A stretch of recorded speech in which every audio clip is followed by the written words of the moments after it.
Serangan terhadap benteng angkatan bersenjata Ukraina di sekitaran hutan dekat Ugledar, Rabu beredar di media sosial Telegram pada Jumat 10 Februari 2023. Marinir Kamchatka dari Armada Pasifik sedang bekerja.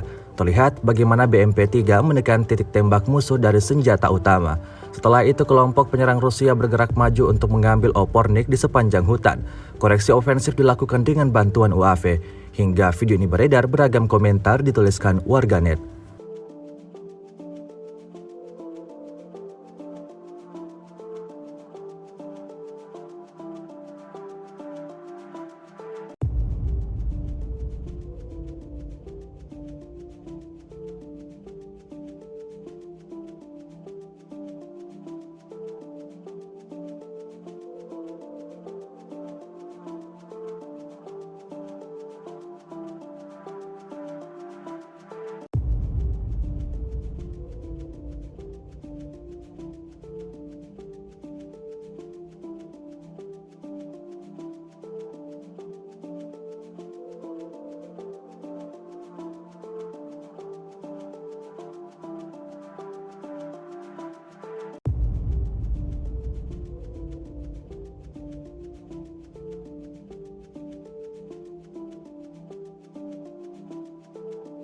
Sejauh ini selama invasi berlangsung, Rusia melaporkan 384 pesawat Ukraina, 206 helikopter, 3.057 kendaraan udara tak berawak, serta sistem rudal anti pesawat dieliminir oleh pasukan Vladimir Putin.